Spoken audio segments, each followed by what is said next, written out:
Hi, everybody. Welcome to Interesting as Fuck or Interesting as or AF.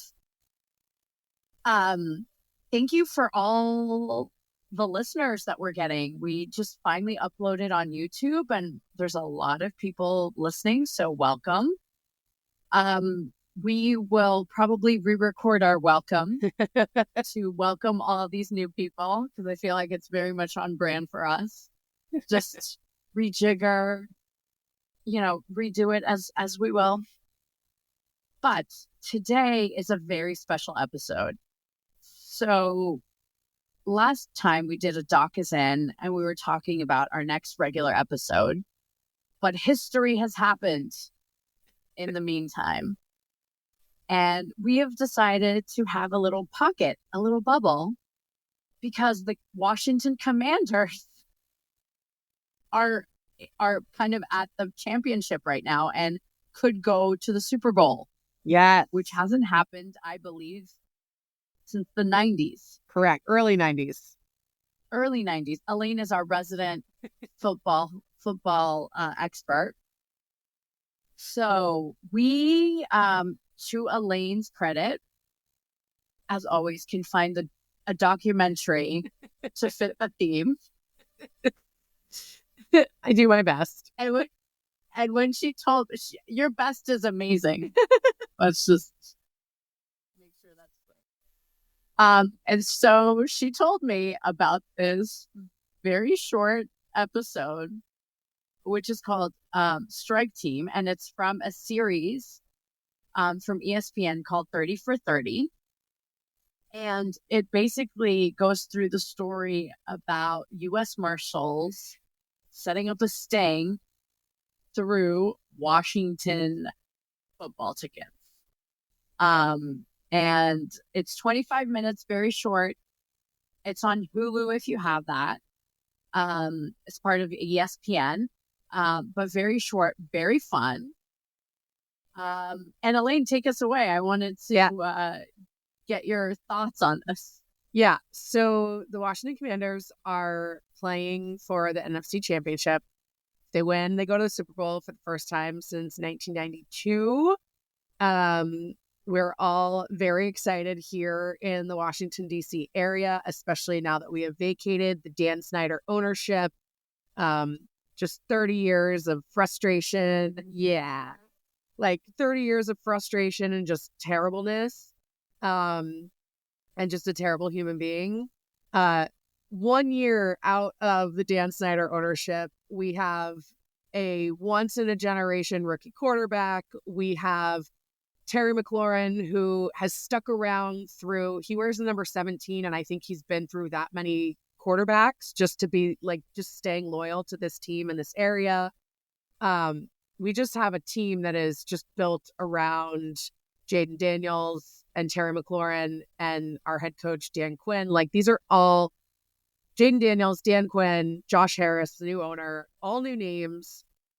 We are now one game away from the Super Bowl. We have to play one of our division rivals, the Philadelphia Eagles. I will not get into that because I have very strong opinions about that team, as I'm sure most of America does who are not Eagles fans. And we'll leave it at that.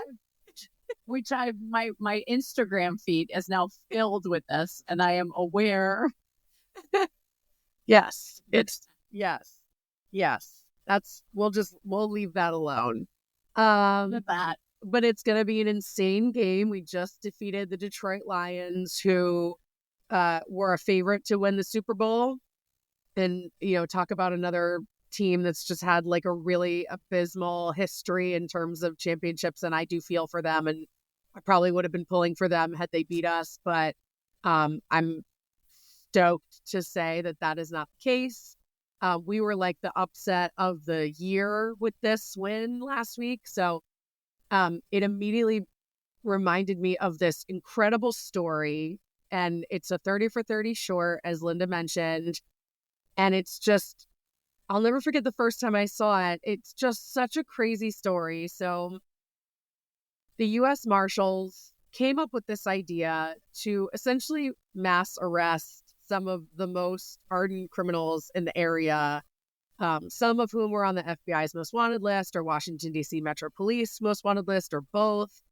And they came up with this idea to send a letter and phone call to these criminals who were out in the public to say, you've won free tickets to the Washington Redskins at the time was our former team name, and the Cincinnati Bengals in December of 1984. This is, we're a good team at this point, and you couldn't get there wasn't just a waiting list for season tickets. There was a waiting list for tickets. Like, you could not get tickets. This is when we still played in Washington, D.C. at RFK Stadium. So just, a great team, a great history. And the U.S. Marshals say, we're going to entice these folks in. We're going to get them all in this one room. And then we'll have a code word. And when everybody hears that code word, everybody's going to run in and say, you're under arrest. And they will have been had. And that's exactly what happens. And I think just some of the details within this story are just so insane to me. They had, they ran through this 100 times because, like, how nerve-wracking would this have been, right? Like, these are criminals, some of them very violent criminals, some of them not so much as it came out later, which, there's unfortunately a positive and a negative to plans like this. But they even had female agents dress up as the cheerleaders, they're doing these like security pat downs by putting agents in tuxedos and cheerleader uniforms and being like, oh, please come this way. And kind of like, feeling down it's December, feeling down the arm of their jacket, patting the small of their back to make sure there's not a gun that's being brought into the Washington Convention Center. So there's like all these little details that just were like one thing after another. You're like, this story can't be real. It's literally like a movie where I don't even know that someone could think up a movie like this. Also, speaking of which, where is the movie? Yeah. I'd watch that. I know. And now I'm trying to think of who I would want to play the head of the U.S. Marshals. Like, who would we want in that movie, like, today? I know you would want Glenn Powell. Clearly. Because I'm consistent, everybody. Like, my natural inclination. I love for life. The natural inclination is to be like, well, Tommy Lee Jones should be the head of the U.S. Marshals, but that's because he was in the movie U.S. Marshals. And the Fugitive movie. Yeah. And so, maybe you get Harrison Ford. Yeah, Harrison Ford would be a good one. Harrison Ford, of course, would be a good one. I don't know why Kevin Costner is popping into my head, where like Kevin Costner's the head and he's got Glenn Powell underneath him, like, right? Like the brash young. Yeah. All right, I like where this is going. Good chemistry, I feel. Yeah, I'm down for that. Kevin Costner's kind of an ass. I think Glenn Powell's like is kind of one too, and so that would work. Yeah, I'm here for it. All right, so now I'm picturing them in these roles. But yeah, just like such an incredible idea. It was the most successful, mass arrest idea program like this. That they actually did it in a couple of other cities after this. But even silly little details like, the FIST acronym, right? I think we figured out they've even made like the fake TV station that they said was in there match up with some of the acronyms they were using for the case. But yeah, Linda, give me your thoughts on this. Like, what was your kind of like, we definitely need our what the fuck meter, only because like it wouldn't be right. Like, what were you thinking as things developed in this short 25 minutes? So what a roller coaster, number one. And then number two, what the fuck is definitely like a 9. All right. Because for somebody to think this through, to be like, let's create a new station. Yes. That gets all of these wanted fugitives think they're going to have Washington football tickets. Uh-huh. I mean, the brain force that takes. is amazing. So it was definitely one of those things where you go, oh, I wish I had that idea. Yeah. And it was my thing about it was how they used different people like on it. Like there was like the story was like different views, different people's thought process around how this went. And that's what I really liked about it, the teamwork aspect of it too. Yeah. And I think, Elaine, you had a point about that before, because while this was a special episode, we, want to find the connection to kind of the bigger themes that we have. And Elaine was talking earlier about that. I'd love to hear more. Yeah. So my not that we always have to find a connection between when we watch the Doc Is In and our main episodes, but it doesn't hurt, right? We've come up with a theme. We spend time coming up with a theme. We do like to stick to it. But this one in particular, love a theme. It's why sometimes our cocktails are themed to whatever it is we're talking about. Yeah, I immediately started thinking of God, how fun would it have been to be in the room where this idea came out of? And I think about that type of stuff all the time. I think these are both alcohol related, but I think one of the funniest and greatest marketing ploys of all time was icing. Remember Smirnoff Ice? And you would ice each other. I'm convinced that all came out of their marketing department to be like, let's come up with this dumb idea to get people to start buying more Smirnoff Ice. Because after people started icing each other, I remember they came out with 20 new flavors so people would buy the grossest one to be like, you don't have to chug a 20-ounce green apple Smirnoff Ice because I iced you. Amazing. Another one is Maker's Mark with their ambassador program, where after you're a member for 7 years, you get your barrel, you get to go, they give you a golden ticket to say please come to Kentucky in this 3-month window. And you can come fill your own bottles. We'll put your name on the bottles. It's amazing. What a great marketing, not just for Maker's Mark, but for the whole Commonwealth of Kentucky, right? I love ideas like that. And to be in the room with that creative flow, I love. And I feel like we've lost a lot of that because so much has become virtual, and it's just not the same to me to do that creative flow through a computer screen. So I don't mind the days where we go into the office as a big team and do a lot of brainstorming, because that creativity just, the distractions when you're even doing something virtually are there. But when you're just in this conference room, how fun would it have been? How many cartons of lo mein and cups of coffee did they go through to come through with this plan? So I clearly spend more time thinking about it than even the show is long. But I love thinking about God, who came up with this idea? How do you think they got there? Because that just seems like such a fun thing to talk through. And also the bouncing off. I think, brainstormings are hard. Yeah, they're supposed to be. You have to have a certain psychological safety to have a good brainstorm. Totally. Right? So if people didn't feel safe telling their wildest idea, because this is a wild idea, that they wouldn't have gone through with it, and they wouldn't have been as successful with getting some criminals, because we know there's asterisks, as there always is, to get these people off the streets. And I think people forget that Washington, D.C. used to be really rough. Oh, yeah. Right? Oh, yeah. And they were really thinking through about how to make, the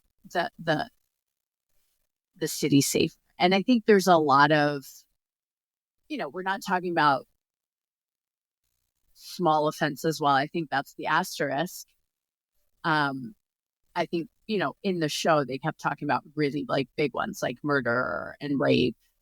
So it was not, how it was presented was definitely, you know, a specific way. But I think if, I I don't know, I think we're missing some of that psychological safety sometimes, Yeah. especially at work. I think people are very much afraid of making mistakes, of being judged by those mistakes. Um, and I think that's what, connecting to what Elaine said, would have been great to see, because this was a wild idea and they agreed to it. Yeah. And it was so successful. They did it in other cities. They did it with teams as big as the New York Yankees. They did it around in Hartford, Connecticut. They did it around a Boy George concert where, Boy George is the one who was like, I want no part of this. So like, please don't put it like, please don't make it sound like I agreed to this. I'm not a partner in this. But yeah, it's super interesting. And yeah, like the asterisks we keep mentioning. So I'm a big fan of the podcast Criminal by Phoebe Judge. And she actually, it was so funny. It was fairly serendipitous. I thought of doing this one in honor of our Washington Commanders. And she actually did an episode on this last week. And so I learned new things from listening to it. And some of that was, this was such a great idea. And yes, it was successful, but sometimes, you cast a wide net, you might catch the fish that you're not looking for. And so, unfortunately, some people were caught up who were really just wanted for misdemeanors. There's one particular instance where one of the more violent fugitives they were looking for, actually, like, his dad showed up. They didn't realize that like there was a senior and a junior, and they were looking for junior, but senior showed up. And so they're kind of out there celebrating like, oh, we caught so and so. And he's like, guys, I swear on my life, that's not me. It's my son. It's my son. It's my son. So like, I don't laugh because it's funny. It's just, I feel for the guy. But yeah, so sometimes I hate this phrase unintended consequences, but like you also have to be okay with living with those unintended consequences, right? And I think it sounds like after the whole program was kind of through and done, there were, several thousand people who were released either on bail or because they weren't who they were actually looking for, or really what they were caught for was not as severe as one was led to believe. But it does sound like even in those unintended consequences and unfortunate circumstances, and no one should have to spend a single night in jail or in prison if they're innocent at all. But it sounds like all of those people were released. So hopefully, thankfully, at least it doesn't sound like someone spent an obscene amount of time in prison and was really completely misidentified or something. So Yeah, and I mean that's the thing. I think and that's why oversight is really important. Yeah, because you always, with like agencies and things like that, there's always a point where you can like tip over that line of way too much power, way too much like oomph about anything, and then just like, and that's why oversight is super important, to make sure that we can come back and make sure that the innocent people don't get caught up in this net, which seems that they were able to rectify that. So that's, that's good. But we're talking about more about the excitement of having a great idea. Yes. I mean, wild. It's not even that they pulled it off. It's that they thought about it in the first place. Right. Yeah, absolutely. Absolutely. Who thinks that way? Who goes, you know what? Everybody's thinking about this. And I feel like it wouldn't really work now. No, I don't think so. Get everybody like Stanley's or something? I don't know. Like Taylor Swift concert might be the only place, but like, well, you got a bunch of like 16-year-old or like 40-year-old female fugitives. I don't think so. I doubt it. Although So I will say one of the another similar like great idea. This just reminded me of this too. The festival I've mentioned before that we've gone to several times in Virginia called Lock-In, that it's not running anymore. They set up a similar thing where there was a trailer and you could walk in to get a free packet of cigarettes. And when they checked your ID, if you had an outstanding warrant, they just escorted you out right into the police car. They did that a couple of years at Lock-In too, which is similar and a good idea. And I'm like, well, I feel safer knowing that they're doing. Well, I'm assuming they got it from this thing. Probably. In just like flipping through a bit of the Wikipedia page, it said, I didn't see this movie, but M. Night Shyamalan drew inspiration from Operation Flagship, which is the official name of this strike team, for his 2024 film Trap. So I guess there's also like a Simpsons reference because The Simpsons references everything and predicts the future all the time. All the time. It inspired a scene in a 1989 film, Sea of Love, starring Al Pacino.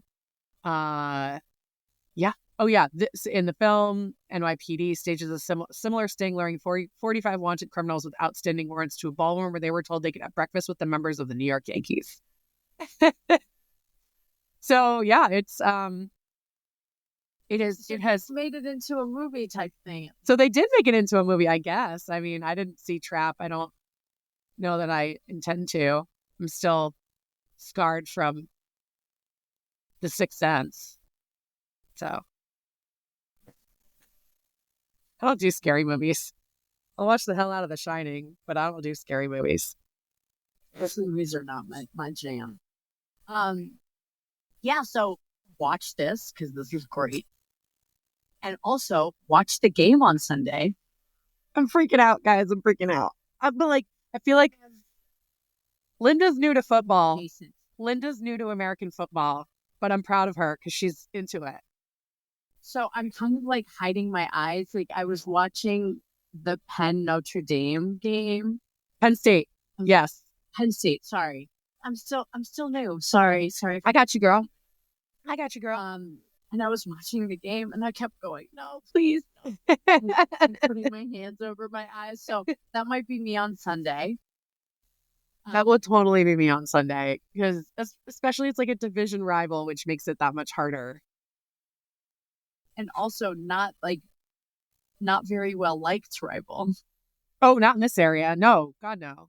Or outside Philadelphia, South Jersey, Delaware. Yeah, if you're not in Philly, just outside Philly, Delaware, or South Jersey, like you are rooting for the Commanders. Except for Dallas is just angry because the two teams they hate the most are playing to go to the Super Bowl.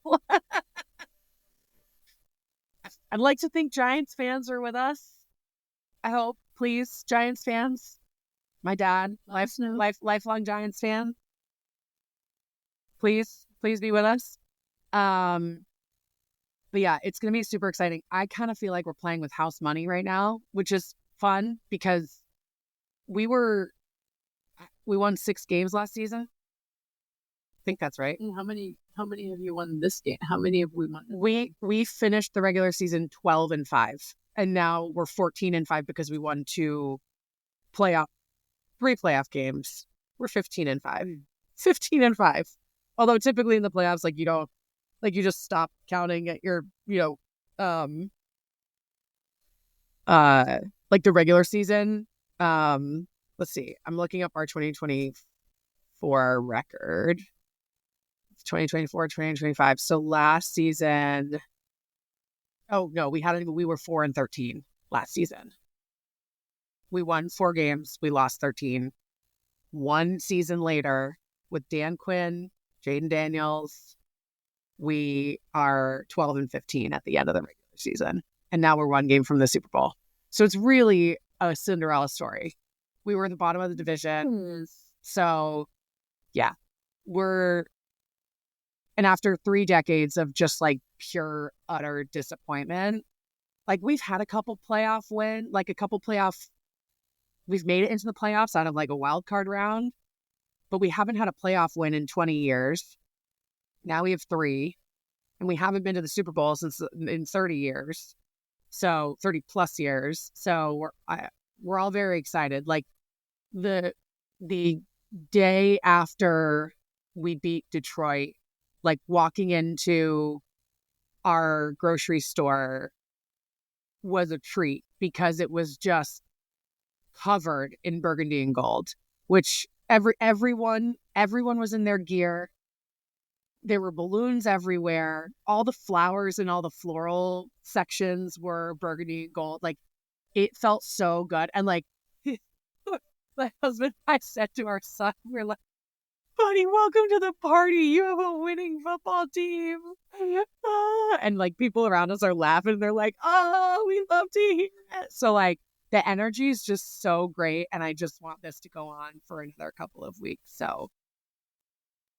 And I will be rooting for them, and I hope you'll be rooting with us. Yeah. I am not much into football. I would still watch this small episode. It's lovely. And 30 for 30 is just such a great series. There's going to be a couple episodes that we do out of it because it's more than just sports stories. It's like human interest stories. There's true crime. There's things like this, like the strike team stuff. There's Lance Armstrong, who's a total fucking asshole. We've talked about that before. You know, there's, you know, just some really interesting episodes out of that. So we'll do a couple of those too. But yes, please watch this episode. It's fantastic. Awesome. Well, you know, we wish the Washington Commanders all the strength and to kick ass this weekend. Yes. And we will go back to our regular scheduled episode where we will talk about AI and how it's changing how people connect to each other. Ain't that right? Which will be a doozy. So we are going to publish this actually the Friday before the game. Yay. So really excited. And we'll know when we release our next episode when we made it to the Super Bowl. Yeah, that was a really weird scream. I'm here for it because it's excitement for your Washington Commanders. Indeed. Well, thanks everybody for joining today. And Elaine, take us out. First, I'm going to throw out a hail to the Commanders as this week's sign off. But of course, and as always, stay interested.